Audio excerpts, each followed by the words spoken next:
been a tough year for some biotech companies, but not the ones you would expect. Prices have been tumbling for companies when they succeed at getting a product on the market. Bloomberg's Shannon Pettypiece has been looking into this. She joins us now with more. Shannon. Well, Carol, let me show you what things looked like in the good old days. Here's Celgene. They got their first product approved back in 2006. Stock goes up about 27% in the first year on the market, typically what you would expect. Well, fast forward to 2011, 2010, here's Human Genome Sciences. They got their first product approved right here. See that little spike? But ever since then, the stock has pretty much been falling, down almost 50%.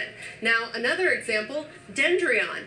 They got a product approved here, their first one. It's a cancer treatment. You get a spike there, but since then, their stock is down 80%, really taking a beating. And Carol, these are just a couple examples here. I talked to some analysts. They said that there have been more than a dozen failed biotech launches this year where the stock's actually fallen after approval. It's interesting to see that trend. So, Shannon, what's going on? Well, you know, it's harder to sell a biotech product these days than it used to be. You've got pricing pressure from insurers. You've got slower uptake. A lot of these products are getting more complex, and you've got really high expectations. Investors saw things like the success with a company like Celgene, and now, you know, they expect to see that with every company. When it doesn't happen, they all immediately jump out of the stock. Should we expect this trend to continue? I mean, based on what we're seeing here? I think we should, and we should also expect to see big pharma waiting until later in the life cycle to make an acquisition. Instead of buying it before it's approved, just wait till it's approved. It disappoints investors because it doesn't do what they hope, and the price will come down as much as 80%, as you saw in some of those cases. So they get a much better deal.